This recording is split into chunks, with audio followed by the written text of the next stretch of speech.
Hi, everybody. Great to have you here for this session with Kaidi on the blockchain. So we've been given some very strict instructions around the words that we are and are not allowed to use in this session. So we thought we'd try and get creative with the use of the word blockchain. Now you may be wondering why we chose that.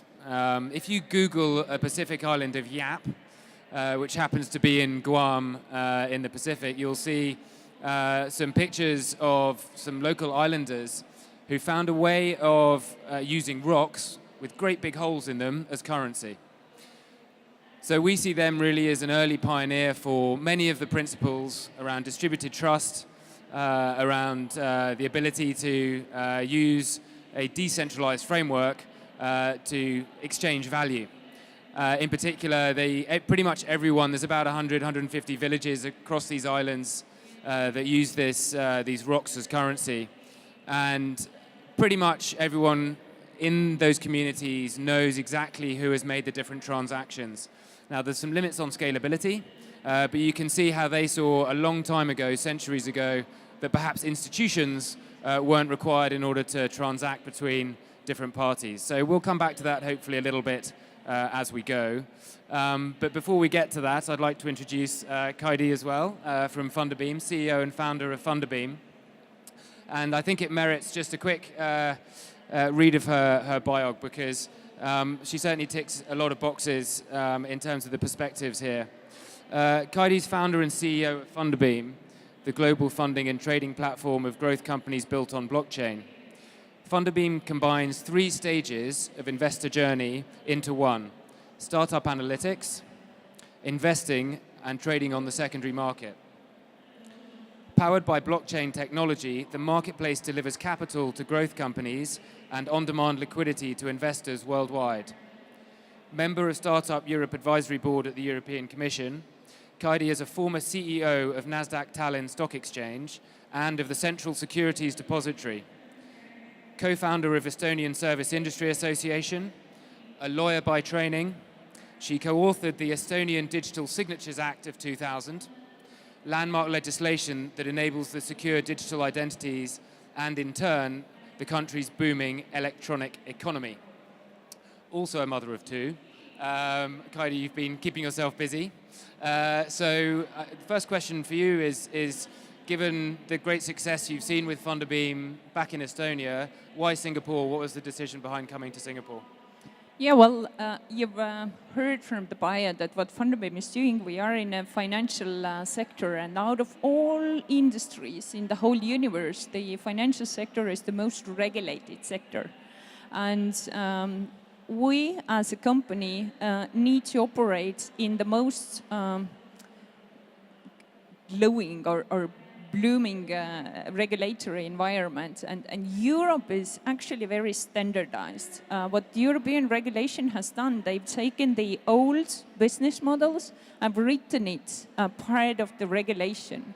Whereas in Singapore, it has a lot of exemptions to embed new business models. And I think everybody here in the audience, whoever are Singaporeans, you have to be very happy for your regulator, for your regulation, for the attitude, because they see a new as an opportunity, whereas in Europe, already the law says the past is the norm.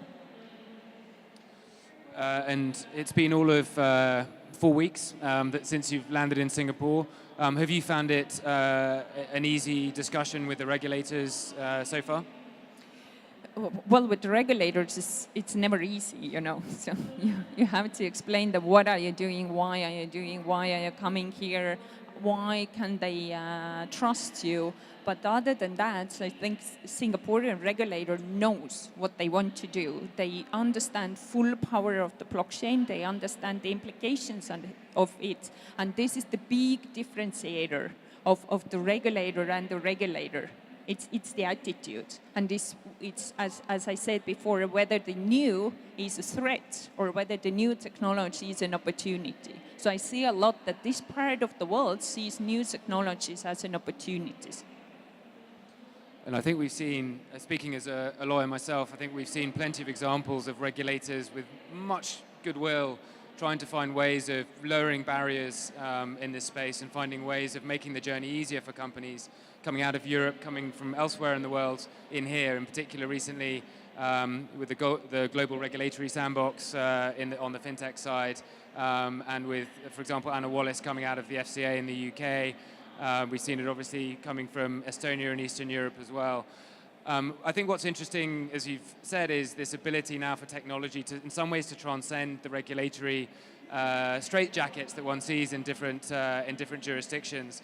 Perhaps you could talk a little bit around the tokenization that Funderbeam has pioneered and how that can help for transaction flows across borders. Then let's go into the main subject. The words we should not be mentioning the blockchain, but and the technology of it. So when you think about the new technology, I'm going to say the words. Maybe we're going to be banned later, but the blockchain technology. If you think about the internet, then the internet is a technology that enables us to exchange the data and to exchange the information, right? And it's all over the world used without actually not many of us understanding how the TCP/IP protocol is working. Now the blockchain as a technology is here to provide the trust and to exchange the assets, any kind of assets, securities, diamonds, lands, whatever. Once you record it, it's there, and all the transactions are recorded in the blockchain, which means I can sell my piece of Funderbeam to you. Obviously, I would like to get the billions in return, but once it's recorded in the blockchain, we can eliminate so many service providers between. And this is the new shift, and that's what I also call the mentality shift. Is that do we really believe that the trust can be carried by a technology instead of institutions? Can we trust technology more than Central Securities Depository, who is an institution where state says, you have to say that now my assets belong to Henry. And that's what Funderbeam is testing. Is we are building a funding and the trading platform of the private companies, use the blockchain to record the investments, but also record all the transactions. It's like a stock market, but we built it on the new technology. What do you think are the key blockers in terms of people's minds? If we put the regulators aside for a minute and look at the actual end consumers who are starting to adopt, obviously we've seen with Bitcoin, we've seen with the crypto world, we've seen with ICOs a lot of publicity around the use of blockchain. What do you think are the main barriers that people are struggling with at the moment to preventing that flow of trust and the widespread adoption of blockchain technologies? Well, the trust is something you can't earn. You have to first show it. You have to show that the technology is working, and it's not always about the technology layer itself. Do we trust the internet? Or we trust the service providers on the internet? Do we trust Facebook, or we trust the TCP/IP protocol? So basically, this is what you're asking. So technology itself can provide the trust, because in blockchain technology, it's about the math. Do we trust math? Yes, we do trust math. Do we trust the service providers on top of it? And this is where maybe the answer is to your questions. There's not so many applications yet built on this new technology, so that we can say that, yeah, the whole universe has now fully adopted a new technology. So I think it's the new pioneers who should be using the technology in a way that it's building up the trust. And it feels like there's definitely a time now where people are really questioning that relationship in many different ways between individuals and governments, between the individual and companies who may hold their data, who may transact on their behalves. And obviously banks are particularly under the microscope in that sense, just as are the large tech providers and others, and governments, of course. Do the governments have the trust of the citizens to handle their data? Do Google or Facebook have the trust of their users to handle their data? And the list goes on. And with the banks, something that our friends in the Pacific island of Yap figured out some time ago was that perhaps the intermediaries weren't required. But we were talking earlier about some of the comments that Ben Horowitz was making recently on the way that the trust is now shifting to the science and to the maths, as you just mentioned. And that really is a very fundamental difference, I think, where people don't feel the need anymore to rely on those institutions, the governments, the big tech companies, and really maybe the beginning of a different bargain between users. Speaking as a kind of intermediary myself, is that a concern? Perhaps. Who knows where us lawyers will end up? But I think it's certainly a really fascinating time that we're seeing right at the moment. Yeah. And just a note, if there's the Ben Horowitz video is just released a couple of days ago. If you Google and put in YouTube Ben Horowitz, San Francisco TechCrunch disrupts, you will get the full interview. It's really interesting and eye-opening, and it's very easy actually to follow. What are the implications and why are the Silicon Valley top VCs actually trust this technology, and why they put a lot of money into any kind of solutions on it. Kaidi, now that you've set up operations here in Singapore, perhaps you could talk a little bit about what your plans are over the coming months for Asia, for Funderbeam. Well, the first here in this part of the world, as we came here because of the regulation and because of the license application, then let's see. We will work hard on to get the approval, and then obviously to start serving this part of the world to enable companies to do the listing, private companies to do the listing on Funderbeam stock markets, and investors to invest to the global companies and to invest to the local companies.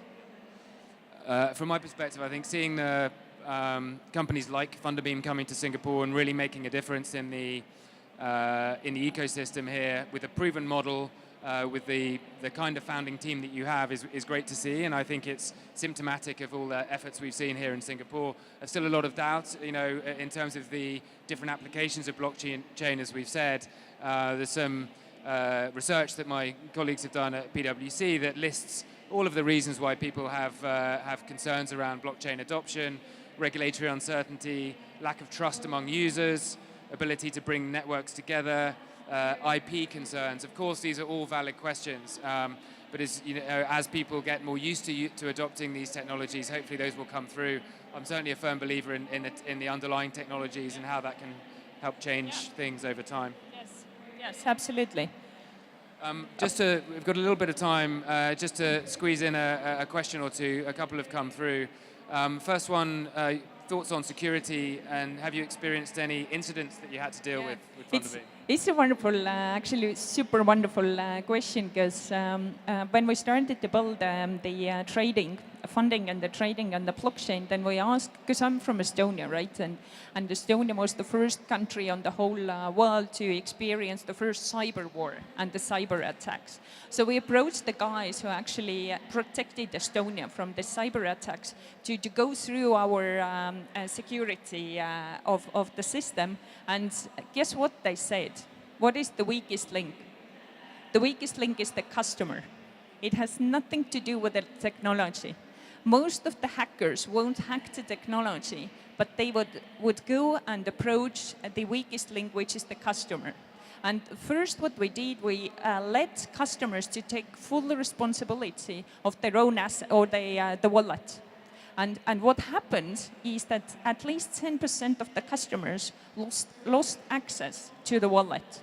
They lost the password or mnemonic or whatever, and which it means they lost access to the assets and actually the ownership of the assets. So this was a learning curve that we had to take at least some control over the wallets. I know the control is not the right word, but at least to help the weakest link and to protect the weakest link. The second issue around the security issues or security incidents, I can't call it the security, but it's sort of the trust around, is the blockchain really mutable, is some forks. And especially after the DAO case, if you Google it, can we trust that the technology is actually fully unchangeable?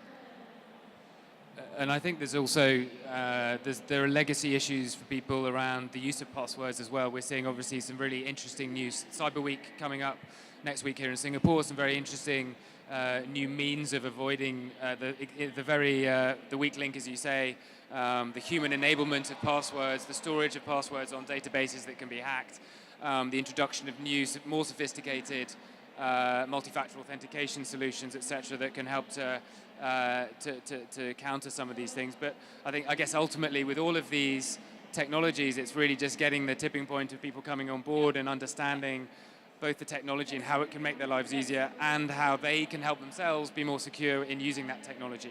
Yeah. Yes. We do have another question which is specifically around property trading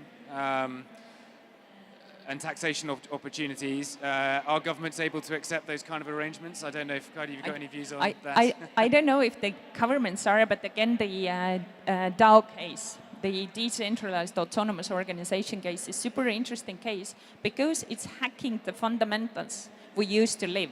And all the organizations, all the legal structures, all the laws, all the brands, everything is our fiction.